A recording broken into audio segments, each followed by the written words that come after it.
Hello दोस्तों, welcome back to the plant coach YouTube channel. दोस्तों अब मार्च अप्रैल के जो महीने होते हैं वो होते हैं नए प्लांट्स लगाने के। उस टाइम पे ये जो 2 महीने होते हैं इसमें क्या है, प्लांट्स नई ग्रोथ ले लेते हैं और सब कुछ काम होते हैं। तो दोस्तों आज अपन बात करेंगे इस खूबसूरत से प्लांट के बारे में। ये है पाइन का ट्री, जिसको चीड़ बोलते हैं, जो आप बड़े बड़े मॉल्स वगैरह में देखते हैं या घरों में कुछ जहाँ डिज़ाइनिंग फर्नीचर होता है वहाँ पे जो एक येलो कलर की लकड़ी होती है वो पाइन की होती है। तो अपन इस पे बात करेंगे कि इसका क्या कुछ शेड्यूल है, क्या कुछ और करना होता है, पौधे की केयर किस तरह से करनी होती है, मेंटेन कैसे होता है। तो दोस्तों सबसे पहले बात होती है कि जब भी आपको पौधा खरीद के लेके आएँ उसमें अच्छे तरीके से वाटरिंग करें। जैसे मैंने इसके अंदर नीचे प्लेट रख रखी है, उसमें मैंने पानी डाल दिया और इससे अब आप एक साइड से थैली को फाड़ फाड़ के रख सकते हैं। उससे आपको इसकी मिट्टी का पता चल जाएगा। जैसे इसमें पता चल रहा है कि इसके अंदर चिकनी मिट्टी है। और मैंने इस प्लांट को लाए हुए मेरे को 15 से 20 दिन हो गए हैं, क्योंकि अब मुझे पता चल गया है कि ये प्लांट कैसे रहने वाला है, क्या कुछ हो रहा है। तो जिसमें भी जो भी इसमें प्रॉब्लम्स होने वाली थी वो मुझे सारी पता चल गई हैं। और सबसे बेस्ट ये होता है कि आप जब इसको घर पे ले आते हैं तो आपको पता चल जाता है कि अपने को कौन सी लोकेशन पे रखना है, क्या कुछ और करना है। अब मैंने देख लिया कि इसके अंदर चिकनी मिट्टी है, तो अपन जब इसका मिट्टी का रेशियो बनाएंगे तो आपको 60% नॉर्मल जो गार्डन सॉइल है वो रखनी है। 20% के पास में आप इसमें जो कोकोपीट होती है वो ऐड कर सकते हो, ये ऑप्शनल रहेगा कोकोपीट। या आप वर्मी कंपोस्ट डालें, वो 20% में होगी, और 20% जो बजरी होती है वो होती है। और जो पोट का साइज़ आप देख रहे हो वो 6 इंच से कम कम है। इसका डायमीटर भी 6 इंच बाई 6 इंच ही होगा, तो वो सबसे बेस्ट साइज़ है। क्योंकि अभी ये जो कैरी बैग में लगा हुआ है वो 3-3 इंच का है, और इससे डबल जो साइज़ होता है उसमें लगाना अभी सबसे बेस्ट रहता है। पोट के अंदर काफ़ी सारे होल होने चाहिए, वाटर ड्रेनेज सिस्टम अच्छा होना चाहिए। सॉइल का मिक्सचर जो है 60%, 20% और 20% रहेगा।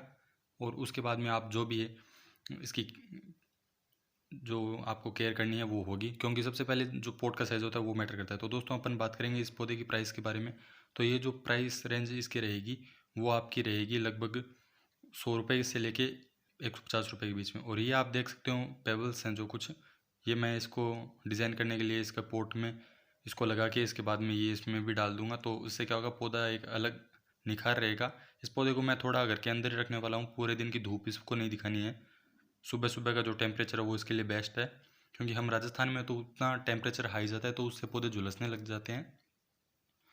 जो अपन ने मैंने को आपको प्राइस रेंज बता दिया है, सारा कुछ बता दिया है। तो अब आपको इसकी जो प्लेसिंग करनी है वो सबसे बेस्ट लोकेशन इसकी ये होती है कि आप जहाँ इसको सुबह 10-11 बजे तक धूप मिल जाए वो सबसे बेस्ट है। उसके बाद की जो तीखी धूप होती है वो हमारे राजस्थान या उत्तरी भारत में जो है, जैसे गुजरात, राजस्थान, पंजाब, हरियाणा, मध्य प्रदेश, तो वहाँ पे इसको तिरछी जो तीखी धूप आती है वो नहीं मिलनी चाहिए। बाकी ये सेमी साइड एरिया में अपन जब पॉट्स में ग्रो करें तब सबसे बेस्ट चलता है। आप इसको बोनसाई लुक दे सकते हो। आप इसमें देख रहे हो कितनी सारी ब्रांचेस है, तो ये बहुत अच्छा लगता है उस तरह से, क्योंकि आप एक एक ब्रांच को डिज़ाइन कर सकते हो अपने अकॉर्डिंगली। इसकी जो पत्तियां हैं जो एकदम आपको तीखी तीखी सुई की जैसे दिख रही हैं वो बहुत ही अच्छी लगती हैं। एकदम से जो बॉल है, कांटों की बॉल उसके जैसे लगती है। सूखी पत्तियाँ थोड़ी सी चुभती हैं, बाकी ये पत्तियाँ जो हैं बहुत ही नॉर्मल होती हैं। और ये जो पेबल्स हैं ये आपको 40 रुपये किलो के भाव में, 50 रुपये किलो भाव में, 60 रुपये किलो भाव में, क्योंकि इसका कुछ साइज़ भी मैटर करता है और कलर्स वगैरह का वेरिएशन कोई ज़्यादा भाव में नहीं होता। ये 30, 40, 50, 60 रुपये के किलो के अंदर ही आपको पेबल्स जो हैं वो मिल जाते हैं, बहुत ही ईजीली मिल जाते हैं। आप इस पौधे को जब भी प्लेसिंग करें अपनी टेबल के ऊपर रख सकते हैं। जो आपका बड़ा ड्रेसिंग रूम है या फिर सिटिंग एरिया है जहाँ पे उसको वहाँ पे आप रख सकते हो। ऑफिस एंट्रीज़ में आप इसको रख सकते हो। बहुत ही अट्रैक्टिव प्लांट होने वाला है ये। और बोनसाई लुक जब आप इसको देंगे तो ये बहुत ही अच्छा निखार लेके आता है पौधा। आप इसको घर पे लगा सकते हैं कभी भी और कोई भी टाइम आप इसको ग्रो कर सकते हैं। नॉर्मली जो नर्सरियाँ हैं उस पर ये अप्रैल, मई, जून, जुलाई के पास में मिलता है। बाकी ये पौधा कम मिलता है हमारे राजस्थान में। जैसे मैंने देखा, जितने मैंने नर्सरियों को विज़िट किया है आज तक, वहाँ पौधा बहुत कम मिलता है, बहुत रेयरली मिलता है। और जब मिलता है तो पौधे के भाव बहुत ज़्यादा लेते हैं। तो ये 80 से 150 रुपये के बीच में आपको पौधा मिल जाएगा। साइज़ पे वेरी करता है। पोट जो साइज़ है वो 6-6 इंच होना चाहिए, बहुत बेस्ट होता है। पेबल्स आप इसके अंदर रखेंगे तो इससे पौधा अट्रैक्टिव लगेगा। अंदर रखना है तो बहुत अच्छा चलेगा। और वाटरिंग है जो है एक दिन छोड़ के एक दिन दें, ओवर वाटरिंग कभी नहीं करनी है आपको। शुरू के दिनों में आप पौधे को अच्छे से ट्रीट करें। Thank you so much.